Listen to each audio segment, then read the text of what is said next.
So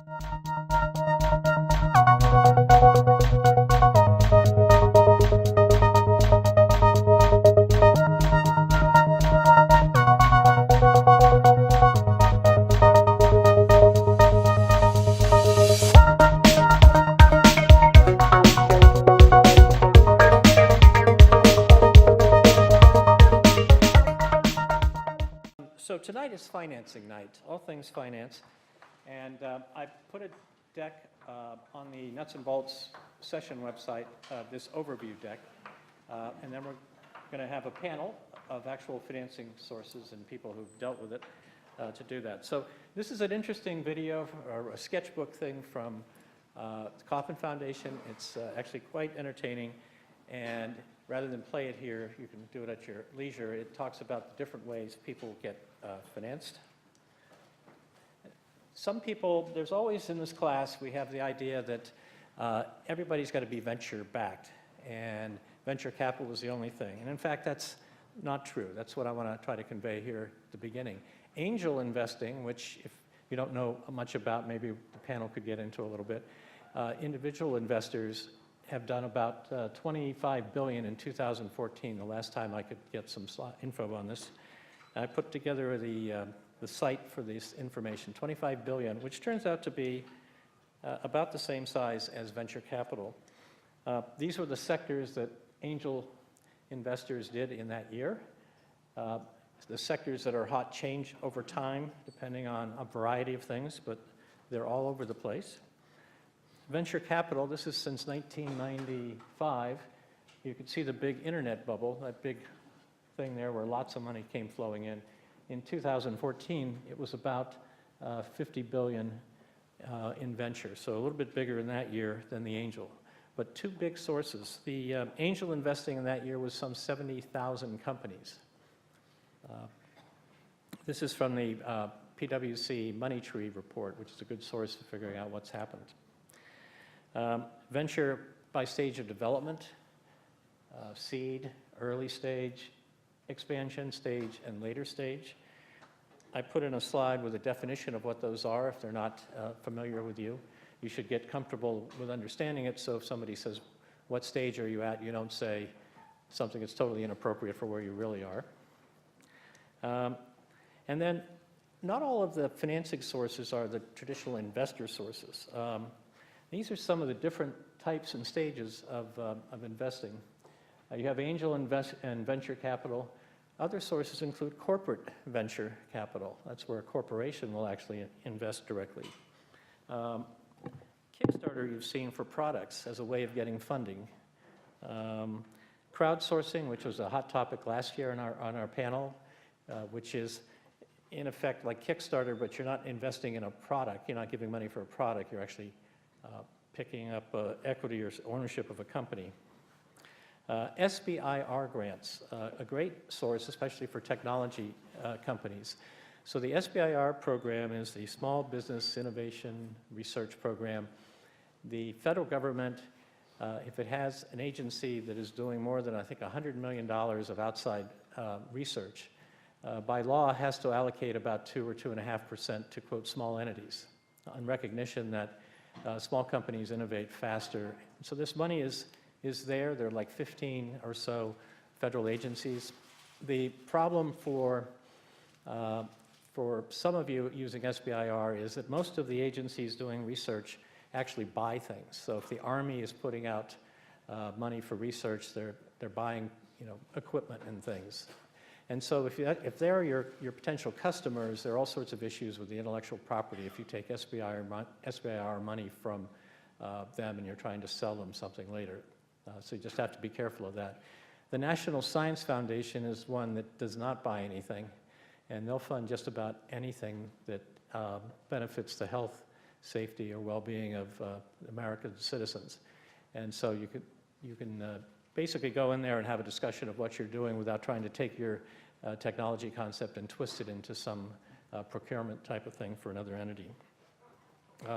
Customers consulting is a great way to get funding, where you actually get very close to the customer and then you learn what they want and then you go and turn it into, the hard problem there is when you try to turn it into a product company, it's a difficult transition. but it can be done. Along the idea of customer financing is NRE, or non-recurring engineering, where you get upfront payments to do some work for somebody, which you'd otherwise have to go raise money for. And then advance against royalties for innovation gap. I'm in the middle of, actually the company IP Vision that I told you about, we did customer financing, found a major customer who, in effect, we turned down venture capital term sheet, went out and found some customers. One of them ended up giving us enough contracts to pay for the development of the system, and we got to keep it. Right now, I'm working with a company where we have a major consumer product company that is providing advanced funding for a potential product. Again, we developed the IP ahead of time, and part of that's an advance against royalties. So different ways of doing it. All of these on this slide, with the exception of crowdsourcing, are non-dilutive, and corporate venture, non-dilutive, meaning you don't have to give up part of your company to take an SBIR grant, et cetera. So this is another interesting, if you're into sort of, to see what VCs do in rap when it comes to explaining what they do, entertaining thing. Feld.com, if you haven't read Brad Feld's blogs, they're very, contain a lot of very useful practical information.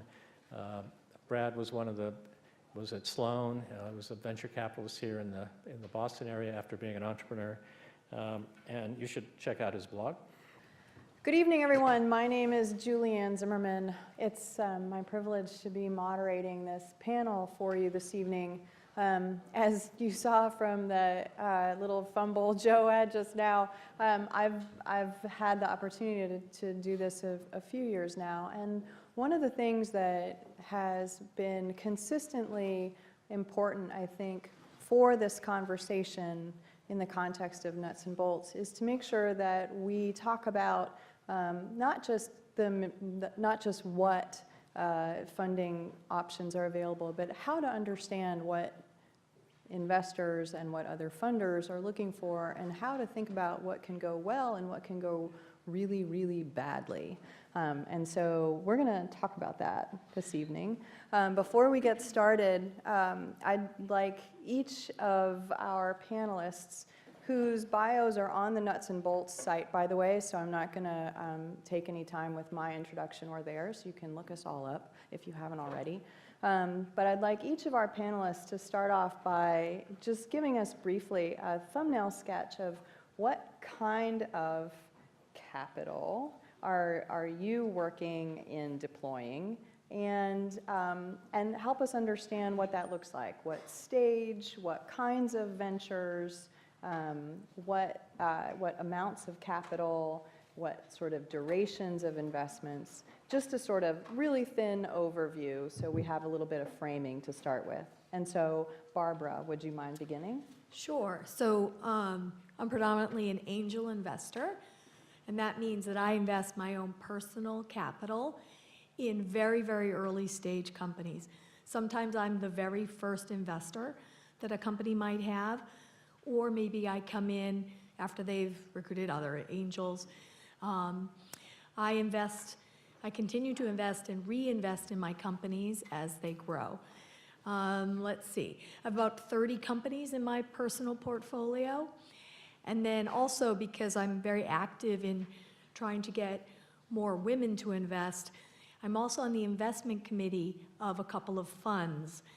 And that's different from angel investing in that I'm then investing, so that's more venture capital, so I'm investing on behalf of a collection of other investors. I belong to primarily one angel group, and I have relationships with others. My angel group is called Astia. It's based in San Francisco, and I live in Boston, but I invest in companies across the United States and internationally, which is unusual for an angel. A lot of angels prefer to invest in companies in their direct geographic region, but that's boring, so I don't do that. And how much do you typically invest per company? So that really ranges. Because I'm really trying to create a portfolio. And so what I like to do is to go in for as little money as possible in the very first stage so that I can continue to reinvest. Because the two key factors in being a successful angel investor is, one, having a broad portfolio of companies and reinvesting in those companies that do well. So $10,000, actually I think that the lowest I ever went in was for $5,000, but mostly the least amount is $10,000, and the most amount, especially after reinvestments or whatever, I might get up to like $100,000 or something like that, which that's also a little unusual as well. Thank you. And so, Gay, tell us about where you're focused. Sure. So I'm a venture partner at Excel Venture Management. We're here in Boston. We invest in healthcare and life science companies. And we're a pretty traditional venture firm, which means that we have our own investors who you might think of as our customers, and they are investing money in our fund. And then our job is to go out and find good investments and that will grow in value, that then we can turn around and give them a good return on their investment in us. So that's what's called a closed fund. It's about 10 years is typical in the industry. And so that sets a lot of parameters of what we're looking for in an investment. We're investing out of our second fund, and our typical initial investment is $1 to $3 million. We have sometimes helped co-found companies and put in smaller amounts, say 500,000, but that's very rare. So the typical would be about $1 to $3 million, and then we would hold in reserve enough to follow on with additional financing rounds as the company grows. We probably would cap out around 10 to 12 million in any given investment. And so that, that's. And where do you invest? We actually invest also across the country. We have a number of investments here, but we also have actually a number in Austin, Texas, and across the country. Thank you. And Julia, so Julia, you're not an investor, but you have advised and guided companies who have actually done equity crowdfunding. So tell us about that. Yeah, so this year is a little different. So I was here last year, and my background is I'm a corporate and securities attorney, and I think last year I was working for a small firm here in Boston, and also my own law firm that I advise startup and early stage companies, management teams, entrepreneurs, investor groups on a variety of different financing alternatives.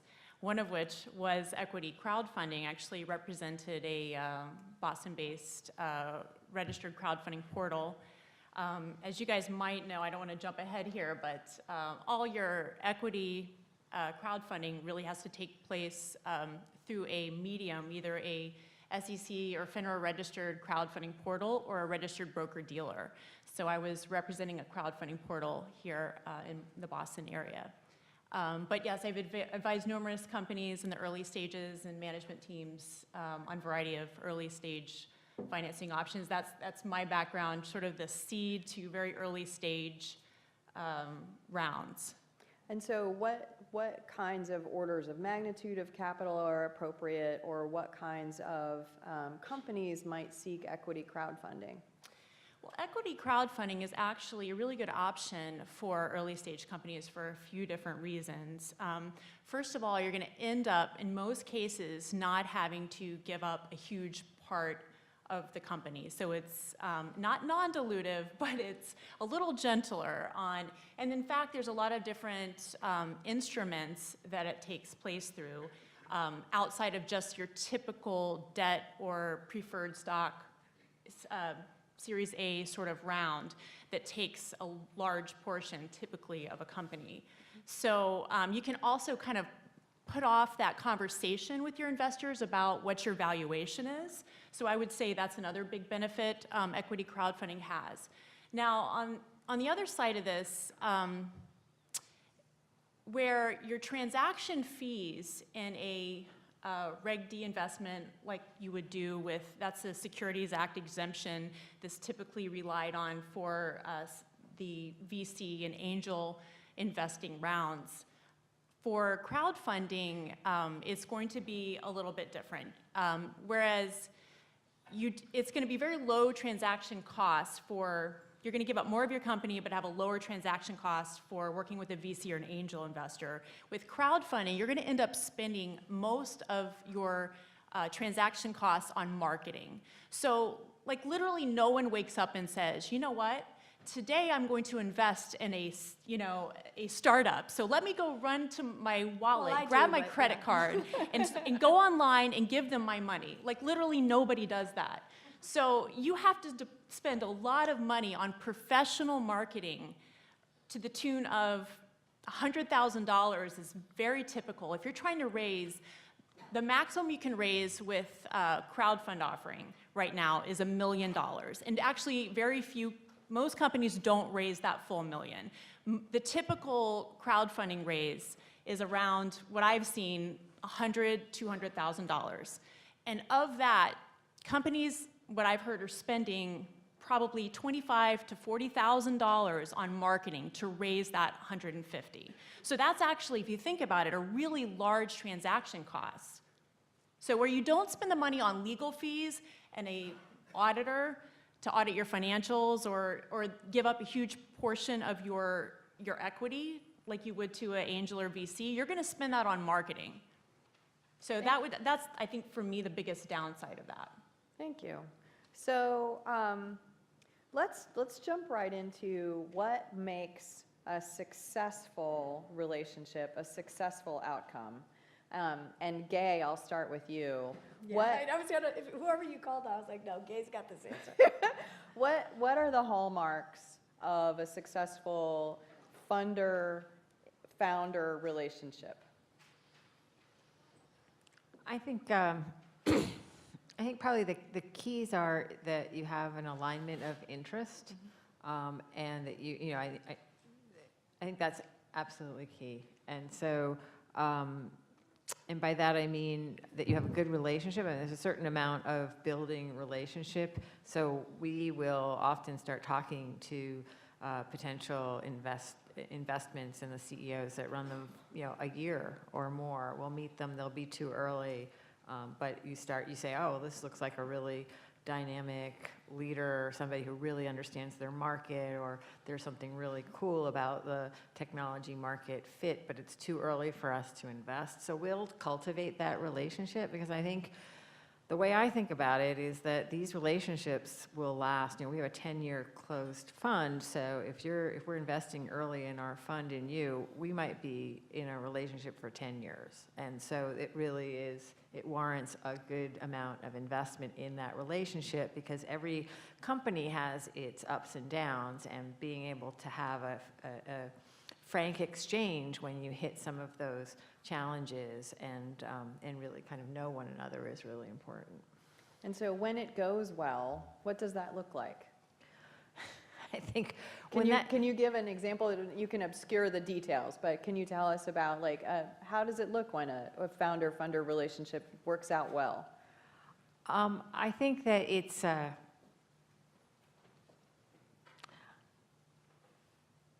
interesting. I think you actually have perhaps a little bit less interaction with a really successful investment, right? I mean, you're in there when you need to, but if you've got a really talented CEO who really understands, it's actually a fairly easy lift. You try and bring to the table what your expertise. So we have in our firm, we have a number of people with good, strong scientific backgrounds, some with real genomics expertise, and then some sales, distribution expertise. And so we'll try and bring help along those ways. But if you've got a really successful investment, I've found that those are probably the less of a lift. I think that what sets a really successful company apart is a really strong product market fit early, and that they really see that.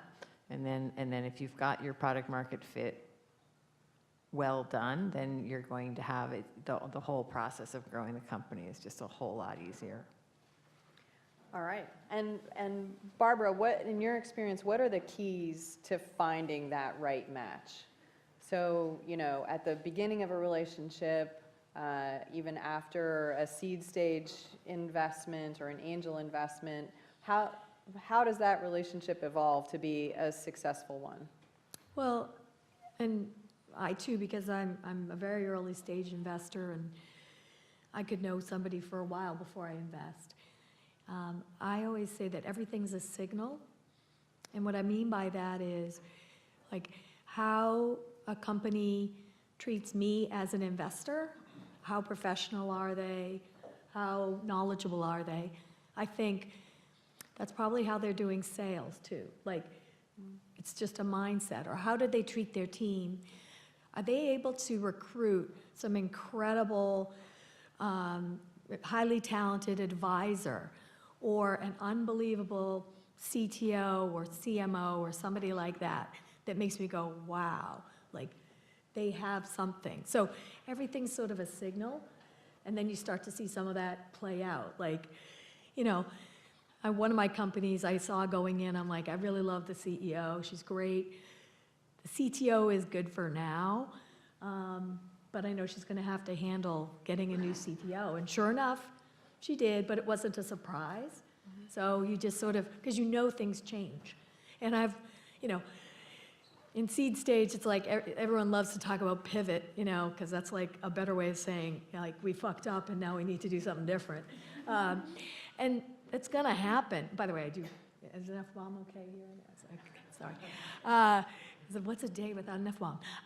No FCC. And so, so you know those things are gonna happen, and you just wanna know that they're gonna be that person that's really upfront, because they have to get that product market fit. And if they don't, so you're a part of that journey. So, yeah. So Julia, in your work with clients, how have you advised them to do their homework on investors or other funding sources? What do you advise them to look for in order to find that good match? Well, I think, I don't know, the best phrase that comes to mind is probably the past is prologue. And so what that means is that look at some of the investments that investor or that investor group has made in the past, and how have they, what does that look like? What does their exit look like? What are their expectations as far as timing, the type of terms that they're going to look for, that sort of thing. I mean, a lot of these investors, they're very sophisticated, so they've developed some sort of a model that they are, that has been a model for success in the past, or they wouldn't keep trying it. So they're probably going to want to apply that model to you. So I would advise everyone who's seeking financing at an early stage to look at your potential suitors' background and what they've invested in before, and that's a really good idea of what their expectations are going to be. They're not going to change things just because you're special. I mean, your company is no doubt special, but honestly, they're going to want to work their formula. So I would just say make sure that it aligns. Yeah, and I would amplify that to say that you all have, first of all, this network, which is extraordinary, but I would encourage you to think of founders who have launched companies that are analogous to yours, similar business model, similar technology, similar sector, who are a few steps ahead of you as a resource. So call them up and say, who'd you take money from? What was that experience like specifically? What was it like during the due diligence process? What was it like during the negotiation process? What was it like after the investment? How have the board meetings been? What happens between board meetings, right? Find out everything you can, because what my esteemed panelists did not say, and we're going to get into what can go wrong, but what they did not say is that this is a long and binding relationship. And people like to say that a venture relationship is like a marriage. I would say that's overly rosy. And the reason I say that is because, God forbid, your marriage turns out to be an unhappy one, you can get divorced, which is a horrible thing, but nevertheless, you have that option. You cannot divorce your venture capitalist or your angel investor. They, however, can throw you out of your company. So it's really important for you to understand who you're working with, and the firm matters, of course, but it's the specific person that matters the most, categorically. You want to make sure that you're doing your homework on the person you're talking to, whether that's an angel investor or a venture partner at a firm. So let's talk a little bit about how things can go wrong. So first of all, let's say, what are some of the mistakes that you have come across that are fairly common? Mistakes that founders make or mistakes that investors make as well in the process of forming that founder-funder relationship. So many mistakes, so little time. I would say one of the things that entrepreneurs make as a mistake is being in love with their product and not the problem. Because if you think about, I remember being on Twitter back in the early days, and Twitter would die and you'd get the fail whale, but you like Twitter so much, you're like, yeah, whatever. And I think about that because when you launch your product, it's gonna have problems, and you need to have goodwill with your customers. So you have to be convincing them that you really care about the problem you're solving, not whatever this particular product is. And it can be a bit of a fine line distinction, but you have to realize maybe this product is not working, and we have to do something totally different to solve this problem that we really care about. Because that's what people want to solve, is problems. We don't want to sell widgets, we want to solve problems. So that's one. And so how does that play out in the investor relationship? Well, it's because sometimes it's like you can see that this is not going to go somewhere. Like this product, like it's not selling, it's not resonating with the customers. They don't have the product market fit, and so you have to at some point be like, no, we need to pivot. We need to like move on. So let's talk about that. Yeah. What does that really look like? So Barbara, you have had to intervene at various points. And so what does that conversation look like when you go to the founder and you say, listen, it's time to declare that this is not working? Then what happens? Well, or if the founder comes to you to say, Yeah. hey, listen, Barbara, this isn't working. This Yeah. is not going the way we thought it was going to when we pitched you and when you came aboard as an investor. yeah, so I have a company. So one thing we haven't talked about is industry, or sector. We can also have conversations because they all have different profiles. So I have a medical device company that was really promising and doing really well. And turns out the reason it was doing really well was its early sales were to a couple of very unusual people. They were particular types of surgeons, and there aren't enough of those people in the world to scale up this company. Mm-hmm. So we thought the product was great, it was going to have an exit within a year, we were going to be fantastic, but that wasn't working because they couldn't sell it because there were very few people like the customers. So we went back to the drawing board, still with the product actually, but we decided we had to take a different route, which meant in this particular case we ended up doing a clinical trial, which we did not want to do. And it was pretty cost effective. It's not like a real, like where you go, or don't go, I can't remember. But it wasn't, but it was still capital that we didn't want to spend. But we did, and not only that, so here I was really cranky about it. I'm like, oh, I don't want to invest more money. I wanted this damn thing to exit. Why can't we make this work? To, okay, I'm on board, we're all on board, and this is a really good communication, really good CEO. And we're like, okay, we're going to do this trial.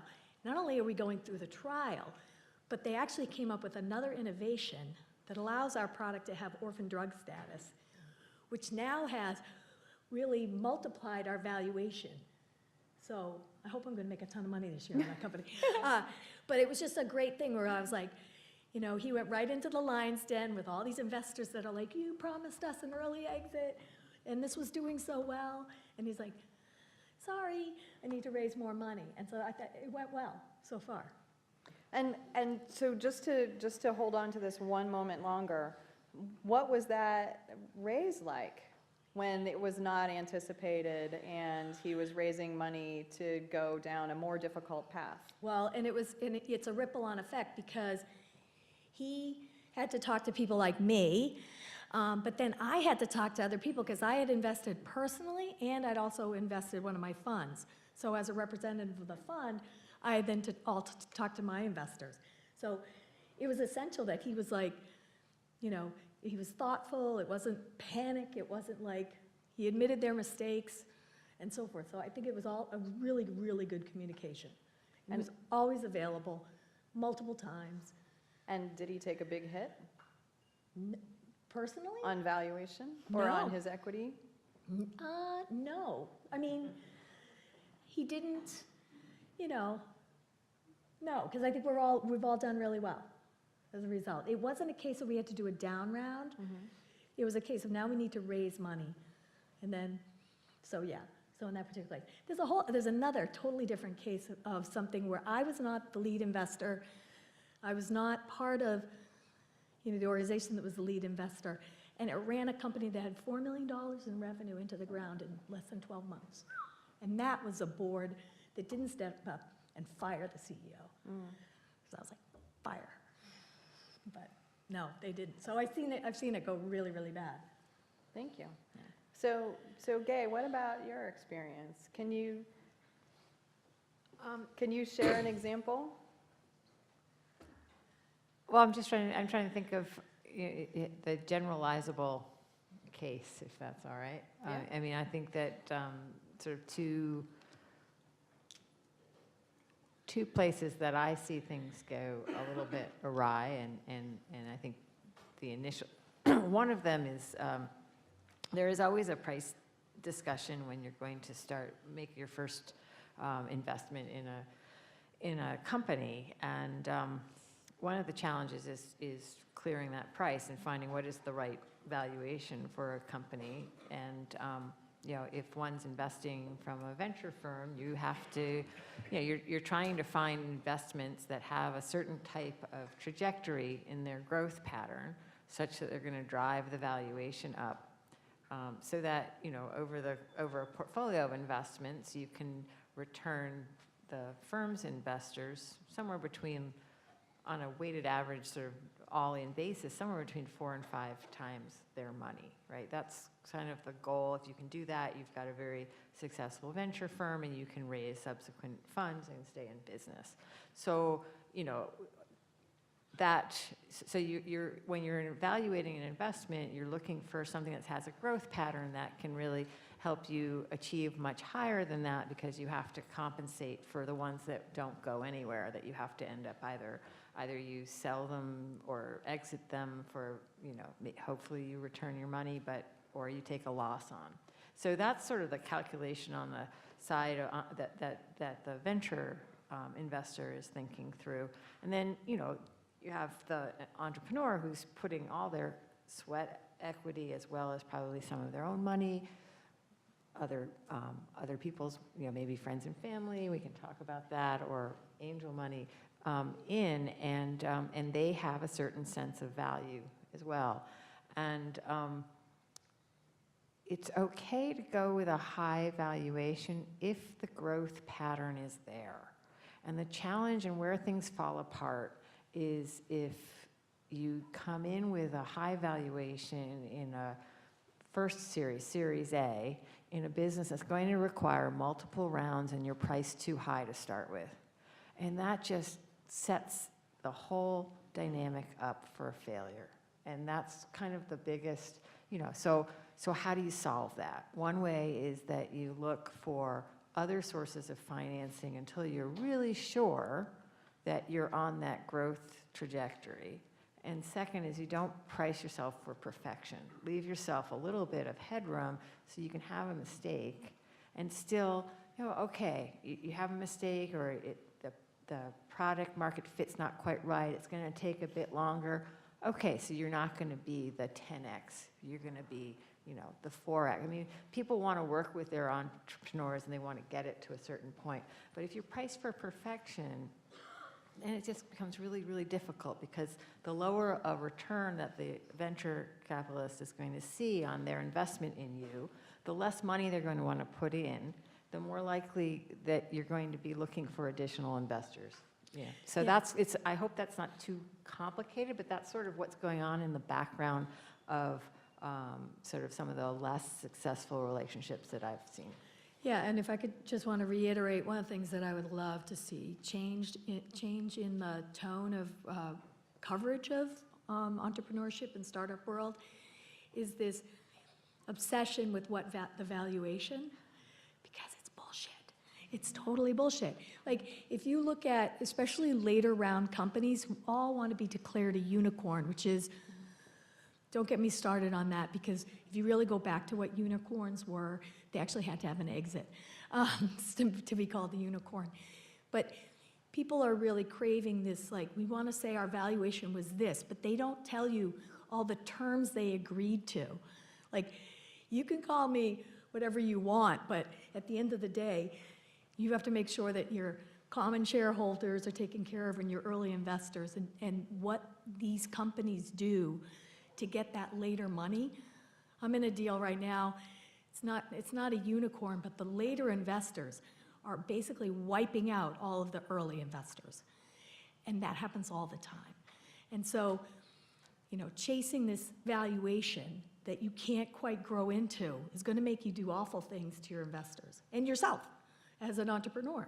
I think that in my experience, the entrepreneur is probably the worst off after a situation like that, which is really not what anybody wants. It's not the outcome anybody wants. And you know, it's a struggle, because you say, if you're on the entrepreneur side, look, I don't want to give up that much of my company, right? And so in order to get the $3 million that I need, right? And so that's where I've come sort of, and I've spent a lot of time thinking about this, and this is why I think counseling people to really try and look for other sources of capital and hold off on getting that venture round until you're in that high growth mode. The other thing I suggest is, because I don't know how many entrepreneurs are familiar, but typically, you know, you'll get a round that will take you 12 to 18 months of burn, right? And what you should do is think about, how long is it going to take you to get to exit? And then look at what those kinds of companies that look like yours, throw out the bottom, throw out the outlier, how much do they sell for? It's a market, right? So if everybody is selling companies of yours in that $100 million range, or if they're selling them in that $50 million range, then, and you know you're going to take about 3 rounds of financing, or you're probably going to need $12 million to get from where you are today over the next 4 years to where you want to be. Do the back calculation of what valuations need to look like so that you're happy with the percentage you own and your investors get the kind of return, a reasonable amount of return relative to their business model. Yeah, and you should do that before you should you do that take before a you dollar. take a dollar. And then give yourself a little bit of padding, because that's, while you're maybe getting a little more diluted early on, if it's successful and the board is, you know, if people are excited about your company, you can turn around and say, hey, I want more equity. And a happy board will give you more equity later. I mean, so, you know, don't get, so I guess the worst thing I've seen is this real focus on price at the expense of terms, and just not thinking about rounds B, C, and God forbid D before your cash flow break even, if you don't want to, you know, and then also you have to line up your exit with the interests of your investors. So let me just kind of tie a bow around that to say that one of the things that I tell founders all the time is it's really easy to get caught up in the raise I'm doing right now. I need to raise $1 million. I need to raise $3 million. I need to raise $20 million, whatever the number is. It's really easy to sort of get hypnotized or mesmerized by that raise that's right in front of you. But what you really need to do is think about all of the capital you are going to need to get your company to a point where you are at least profitable and self-sustaining if you're going to remain private, right? So if you're not going to take outside investors, or if you're going to take family investors or other investors who are going to stay with you, you still need to think about what's the total amount of capital it's going to take in order to get to the point where you no longer need outside capital. And if you're going to take equity investors of any kind, then you need to think about how much capital am I going to need, again, in total, all rounds, and what does a realistic exit look like? And please be assured that they will demand an exit. It's not optional, right? So your investors can trigger an exit whether or not you want them to, by the way.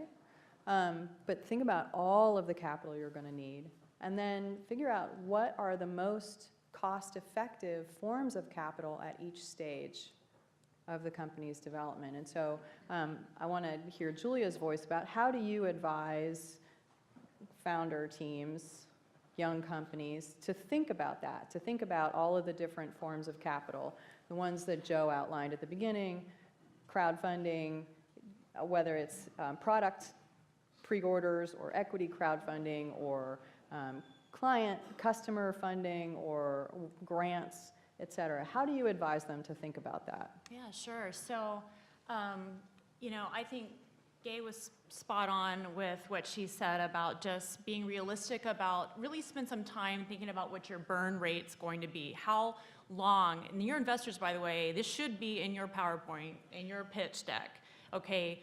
How long before you're going to get to a place where you can start relying on yourself? And that's where I've seen the investor-company relationship break down, when unrealistic expectations were set. And so really when you're thinking about what kind of outside investment to take on, I mean, first you should definitely investigate every source of non-dilutive funding you can. Okay, for some, it's just not feasible not to. And by the way, it's better to have a smaller piece of pie that actually has some meat in it than to have a big piece of pie and not share any, and then you have a big piece of nothing. So about being fixated on valuation, these ladies are spot on there too. I've seen so many founder teams that just were so rigid in that thinking that they just couldn't get past valuation, and then they didn't end up getting the capital they needed to grow, because like nobody but like grandma will give you that valuation, right? So when you're thinking about what, your menu of choices here, for companies that have, you're well underway, you've already got a solid business plan, you have a big group of loyal customers already buying your product, that know about your product, well then maybe crowdfunding's for you, because that way, you already are marketing your product, so you're more likely the same people that are using your product or service might be, your best option to become investors in your business. But what if you have a business that really is early stage, you don't have anything to market yet? So then that's going to sort of close off, most crowdfunding raises I've seen that don't have a business, they really haven't gotten off the ground. But in that case, if you're not in one of these, what I call sexy industries, like robotics or some sort of tech-based sector, then you probably aren't going to attract a lot of attention from VCs. So, that's going to sort of, turn you towards one direction. Maybe you want to look at more angels who have actually started other similar companies in your sector. Go to those people. They might be interested, and at the very least, they might be able to help you or be like on your advisory board or something like that. So that would be helpful if you're in the early stage in an industry doesn't see a lot of VC dollars. What else? So this year, I'm actually coming here from the standpoint of a company. I'm actually on a founder team right now.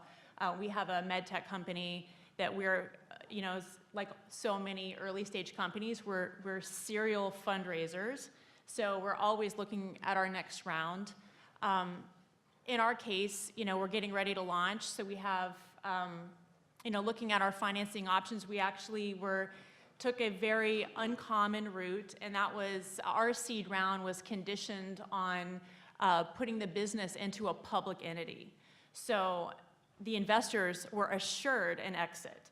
So that was something that the CEO knew when we agreed to that. And so, it definitely comes with some caveats. They actually had to bring me on because of, the SEC compliance and the expenses related to that. But, that's, if you are in a business where you expect fast growth, I mean, obviously, your investors, your likely investors will be venture capital firms and angels that are interested in that sort of fast exit, or even, you know, in our case, where you know, they were guaranteed like an 18-month exit with a public offering. So I think really, if you just align sort of your goals with the investors, that's really going to direct you with a fair amount of certainty towards which financing option you should take. So an interesting statistic I'm just going to throw out before we shift the subject a little bit is that, Joe, correct me, it's something like 16% of companies that have IPOs were ever venture-backed. It's a surprisingly small number, right? So we tend to be quite focused and even obsessed. Some colleagues of mine have said we fetishize venture capital, and I would concur with that. So again, the thing that I would like for you to take away from this is that you really do want to think about all of the forms of capital that are appropriate for your business, and really look at other companies that are similar to it, that have gone before you, to see what are all of the ways they have funded their growth, and to use every one of those that you possibly can. So let's talk a little bit about sectoral differences, because each of you has raised that, and I think it's important. So just by a show of hands, who's in med, health, pharma, biotech? Okay. Who's in digital, anything, digital domain? Okay. Robotics or other hardware?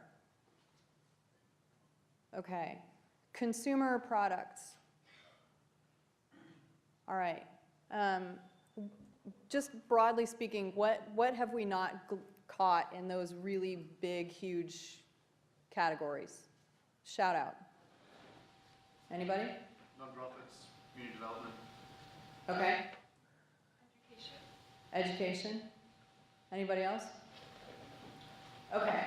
So with those categories in mind, first of all, what categories do you focus on, and what do you see as the sort of defining attributes of the funding patterns in those categories? So in pharma, for example, it's pretty hard to get away from a very fixed path, right? But what do you see as sort of the typical progressions in the sectors where you invest? I was gonna say, you've got the easy answer. I mean, you have an answer. I'm like, yeah, whatever. No, go ahead. You want to go ahead? Well, I mean, so about 40% of our investments are in biotech, and about 40% are in a variety of really digital health, with the balance in having been in devices and diagnostics. But I would say that the firm now is probably more focused on the digital health and the biotech. And so, you know, and that's partly, so the biotech, it's a question, it is fairly, I guess it's a well-defined path of, you know, actually the early part is a bit of a scramble for companies before we invest, right? Mm-hmm. But when we invest, it's typically in Series A or Series B.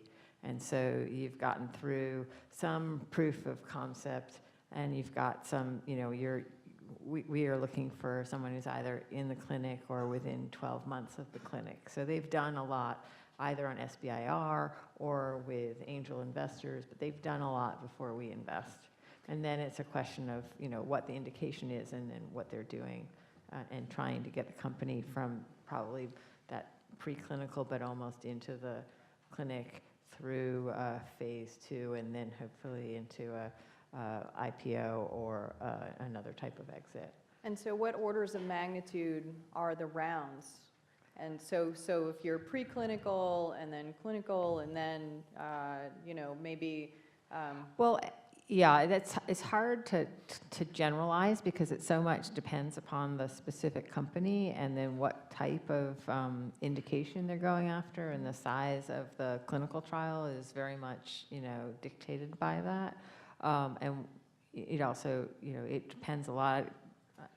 I only know what we've done in our firm, but our firm is relatively small for the sector, and so you might see much larger rounds for if you're investing in an early stage cardiovascular company, you're going to be making you're going to be in really large raises, right? Whereas if you're doing smaller. So what kind of numbers do those look Well, like? I think for us, we're usually, our first one is usually 1 to 3, and the round might be, it might be 10, might be less for And you're Series A. investing alone or in syndication? No, it's always in syndication, And sorry. so the total round size? The first Series A can vary a lot between everything from 8 to 15, be kind of what I would put. And then the Series B can be, again, anything. I think 15 would be quite small for a B, and up to 40 or 50. And then and it might be that might be in 2. You might be, and then you're hopefully going to find either a partnership that will provide some non-dilutive financing, or get out into the market where you can get additional sources of financing. That's kind of the general pattern. It's quite different in the med tech world, and then also in the digital health space, it's smaller rounds. And so order of magnitude, what are those typically? If our first bite is 1 to 3, we're probably closer to 1 to 2 on our first bite there, and to do maybe 2 or 3 rounds expected before you have some kind of an exit. So you're probably looking more of going up to 6, 7, and then hopefully you're exiting. So that's sort of what you're thinking, because the pricing that exits are smaller tend to be smaller too. So again, you're always trying to solve for what is going to be your return on that investment, as well as the time frame. So it's funny because what they call seed stage now, they're always changing the names just to fool with you. Now companies are doing like pre-seeds because they're not really sure, can they raise a whole seed? So they might raise like $500,000, and then maybe their seed is like raising 1.5 or something like that. So as an angel, I'm looking for the majority of my portfolio. I want to be what I call capital efficient. And so that means I'm looking for companies that don't need a lot of money, meaning I would love it if companies, they only need to exit less than $20 million. Because that's something that angels can do mostly, and we can also partner with small VCs, things like that. We do consider going in on some bigger companies, but it's not going to bigger round, like something that needs like a lot of capital. And usually what that means is companies that need a lot of capital are probably consumer facing. That's something I try to stay away from. Consumer, I do have some consumer, but consumer is really difficult because it's really hard to sort of make your company aware in the marketplace. Yeah, so viral social media is not a strategy. It works, but lightning hits something, whatever, can start a fire too, but whatever. I wouldn't rely on that to heat my house.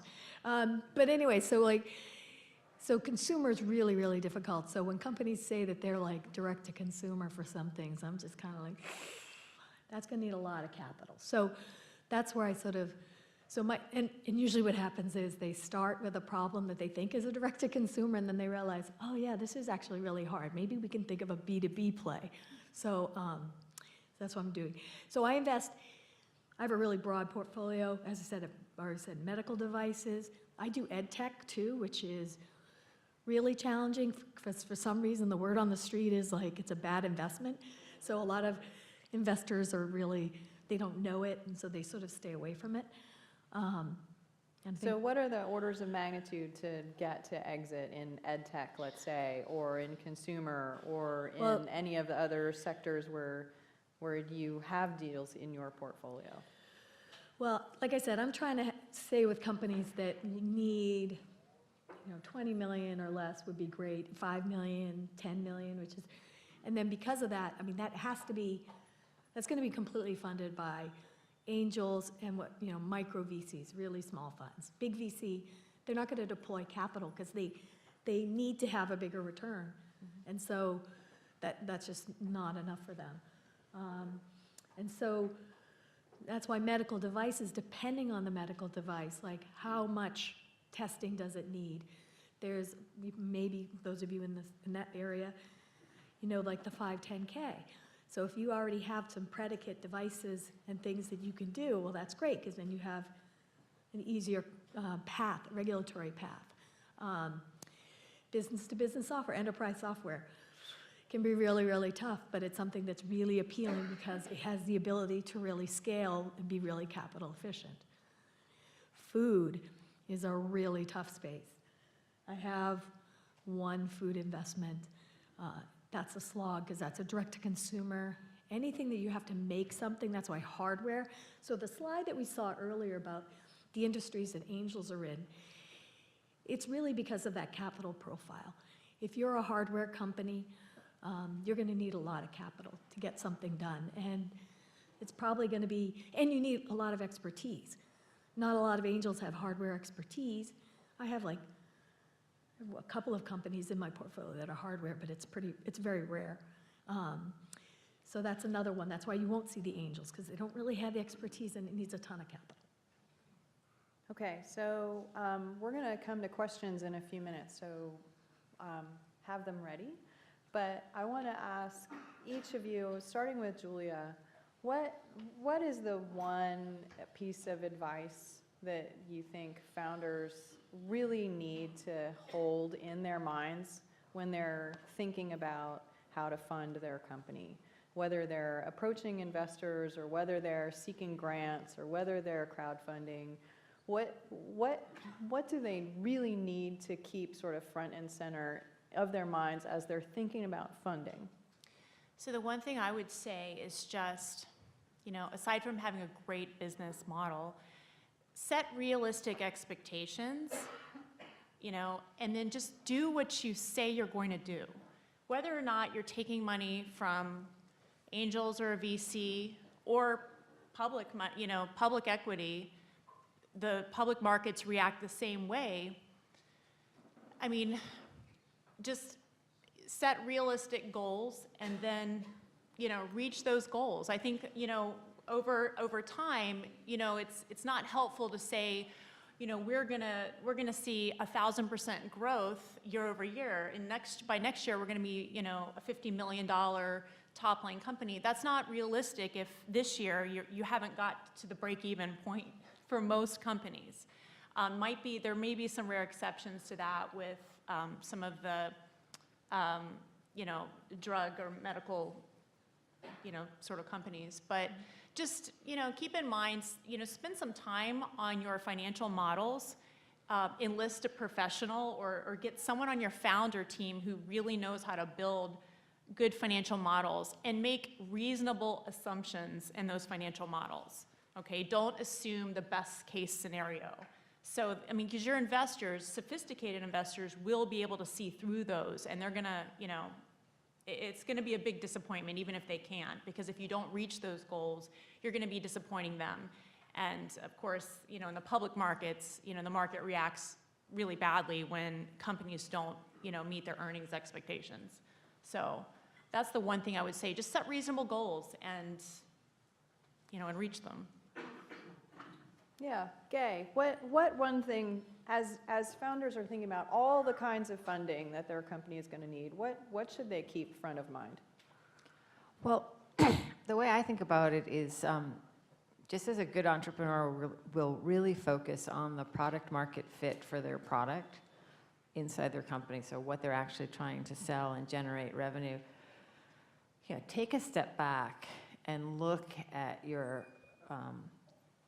sources of financing as another market and think about your company as your product. So your company, this is a little bit of take a level up, but think about your company is actually a financial product. And as you put your model together, you're going to have a certain kind of a profile, a sort of shape to your financial product. It's going to be driven by how much cash you need, how much capital you need, how fast you're going to grow your revenues and how quickly you're going to throw cash off, right? And so just as there is in your physical product or your digital product market fit, there is a product market fit for your company as a financial product. And so if you can get your head around, okay, I'm building, I'm really all in on this product market fit, but my company as a financial product kind of looks like this. Who wants to finance something that looks like this? And go find those people. Because alignment between what you're trying to build and the person who's financing that is just going to make the whole relationship much, much more productive. Thank you. And Barbara, same question. What one thing would you want founders to keep in mind as they're thinking about all the forms of funding that they may need? Whatever you need to know, it's all out there. The information's all out there. So you don't have to like overthink and wonder. The Capital Network is a local nonprofit that runs fabulous programming on financing, SBIRs to angel investing to all that stuff. You can do that. And if you don't want to go to their class, you look and see who taught the class, and then you message them. Just ask people, ask anybody, even if they're an entrepreneur not really in your space, ask them to introduce you around. You'd be surprised how very few cold emails somebody like me gets. I get, that's not weird, like not weird emails. But like, we don't get approached that often. And we'll usually answer them if you have a question. Like, and ask people, like the other thing too is, if somebody says they're an angel investor, always ask how many companies they have in their portfolio. There are some people that just do it for the scene. They just like to go out and have lunch with other old people or something, I don't know, but you have to ask them, because what you want to know is how many times have they said yes to a company and actually put their money on the line in the past 2 years. Because if they've been an angel investor for 20 years and they have 3 companies, you're like, what is that? Okay, so a couple of different variations on do your homework. Yeah. So we're at MIT, that's not surprising. All right, questions from the audience? Yes? So if you're in the consumer product space and you've decided that crowdfunding does make sense, when do you deploy it? Is it after you have a few beta testers that have been successful and then you've optimized for design for manufacturing? Or is it after you've already got some steady sales growth? Or anyways.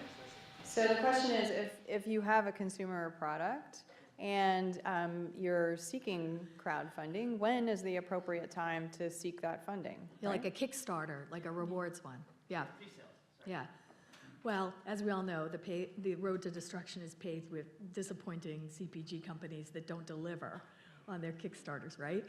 I think there's some good examples. Like right now in Boston, there's a company called Suvi, which is making a new kitchen appliance. It was just in the Globe like this week or last week. They already have a prototype that's tested. They know how to manufacture it.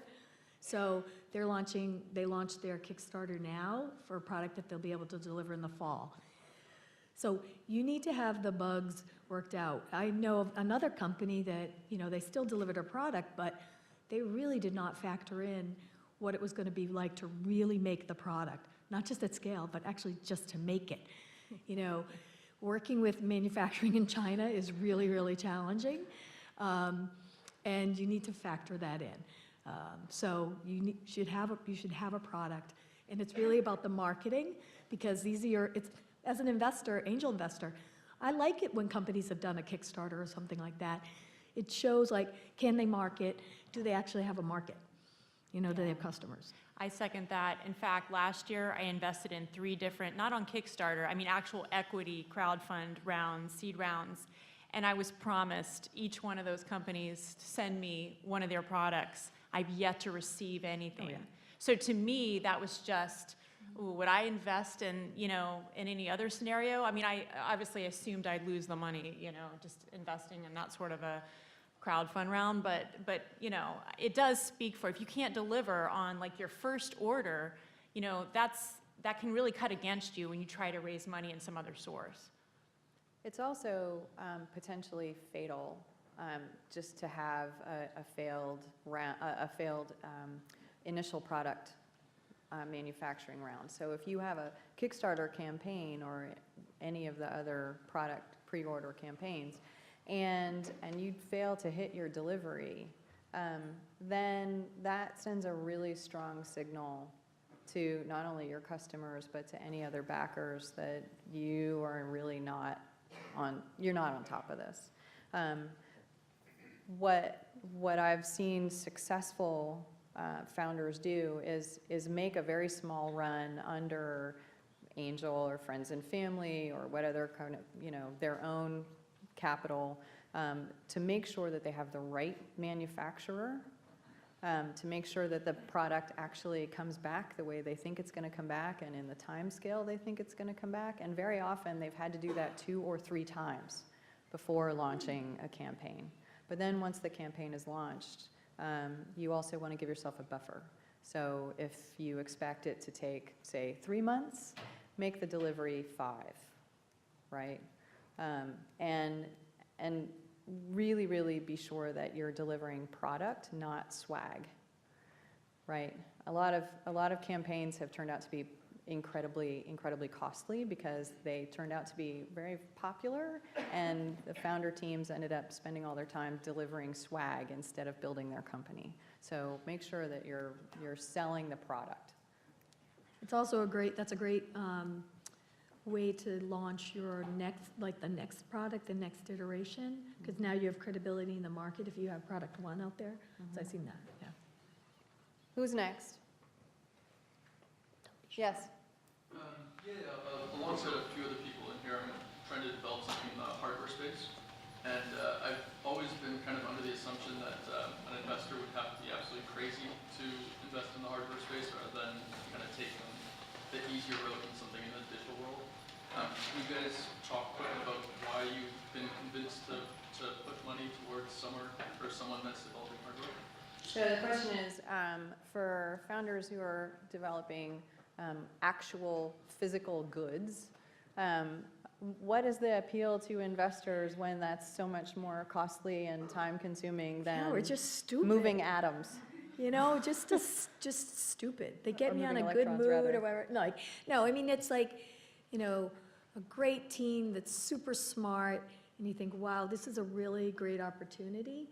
And then they have their plan, so that they're not going to just rely on me. So it goes to they've lined up.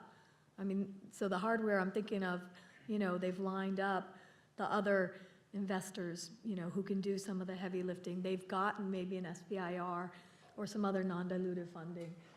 So, they have the strategy, and I see how I can fit in, to do that. But it's tough. So I'm trying to think, what do you have for hardware? Yeah. Yeah, well, we aren't really investing in that space anymore, let's put it that way.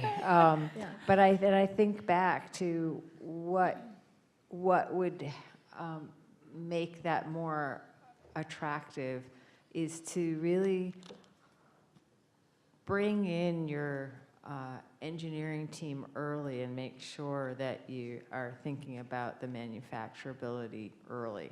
And there are some good smaller shops around in the area, because the challenge for hardware is the iteration, right? If you in trying to get to the product market fit, doing those iterations is expensive. And actually, MIT and the engine is really trying to address that. And so that's really a resource here if you're not familiar with that. But if you've got a company idea and it's really a machine, check out the engine. If you've got something that's going to require capital-intensive investment, because I think that's trying to bridge that gap. Also, SBIR grants, lend themselves to you're trying to bridge that gap. You're actually probably, they really like to invest in technical stuff as well as ideas. Yeah, I think people really, really underestimate how hard it is to actually make something, whether it is a food product or an advanced, appliance or something like that. So to demonstrate that your team has that in-house capability, that the engineering is Or can get it in-house and they cheap. know it. What? Or can pick a manufacturer if you're not at manufacturing in-house and do it. So I'm thinking big market, high margin, high margin. And, you know, I've represented companies who are like, you know, I'm just not going to manufacture overseas. It's just against my ethics. I'm like, you know, I'm sorry, but, you know, your investors are going to see margins that are going to make this work. And if you can't achieve that by manufacturing here, I mean, you know. Yeah, but you have to have the, wherever you're going to manufacture, you have to still have the control in the sense, so if you're going to, so I'm thinking of a company, you know, they make their product overseas, but the CEO has spent 15 years in Asia with manufacturers. So like, I know that skill set is in-house. She knows all of the best manufacturers. She knows where to go. So yeah, so do they have to be actually in-house making the stuff? No, but the engineering and the skills, that has to be something that you fully understand. And You can't watching your intellectual property as Yeah. well when you're manufacturing those places. Yeah. So a couple of takeaways. One, first of all, make sure you've established the credibility of your team. And again, echoing one of the other comments you heard earlier, do your homework on who's actually interested in hardware. There's a handful of investors here in the Boston area who actually really like hardware, and there are others sprinkled around the country and elsewhere in the world. So, you know, do your homework on who likes hardware and go talk to them. Yeah, and I think also if you can think about how to move yourself through that prototype space with as little capital as possible, but have your IP, then think about strategic partnerships early, so that where hardware really, you want to get somebody else's weighted average cost of capital financing your business is what you're trying to do. And so you want to be able to own as much of that business as you can when you approach the strategic partner, but they are the ones that have the capital and the interest. So the ideal is to kind of move that forward and then hopefully identify more than one strategic partner and kind of Yep. get a kind of auction going. And that's probably the best way to move it forward into the market. Yeah, all the hardware companies I'm thinking of, yeah, they all have strategic partnerships, because these giant companies with all this capacity, the one thing they really don't have a lot of capacity for is innovation. And so they're looking for you too. Can you clarify, is strategic partner an investor or a category of customer? A category of customer. So usually a partnership where they don't have the innovation and they either have the capacity and they're trying to bring new product to market. And so it's, there can be an equity component to a deep strategic partnership. There's usually some upfront payment. There might be some R&D repayment, and then there may be a back-end royalty. There's sort of different components to a strategic partnership. But the idea is that there's more than just a financial investment from their perspective, and sometimes it's really qualitative too. Sometimes they need to show Wall Street that they're being innovative, right? So they can say, okay, we've signed up these very innovative companies. So there's a lot of different elements to a strategic partnership. One more. I might have missed that, but what's the general recommendation is to first get funding from a home institution or SBIR and not the venture capital? If I'm, for example, a scientist founding my company, is it better first to get So start for with funds available from various grants and SBIR or? So a clarification question for a scientist founder who's building a startup company from a scientific or technical innovation. What really is the best first money in? Yeah, definitely grants and SBIR can take a while, but sometimes you can get grants from other things. So yeah, because when you get grants or SBIR, you're not giving up any of your company. The other thing to watch out for, which we actually mentioned before, was when we were talking, is when you're at a university and you're doing research and you're thinking about commercializing it, really think about where is this being used in the marketplace, because again, don't be so in love with your research that you can't necessarily match with the market. But the other piece too is, Don't let the university or your advisors take advantage of you. It's your company, you should own as much as possible, and advisors only get itsy-bitsy, teeny-weeny bits of equity, maybe. And so I know I've seen some, because particularly if you've spent your whole life in being a subject matter expert and being a scientist, perhaps, somebody comes in and maybe they've commercialized their research many, many times, so they say, well, we should be 50-50 partners. No. You should really, really think hard about any kind of deal where you give up 25%, 30%, 50% of your company and basically don't do it. So think about that too when you're setting up your company. All right. Thank you very much to our wonderful panel.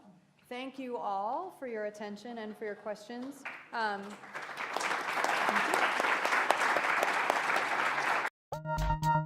you.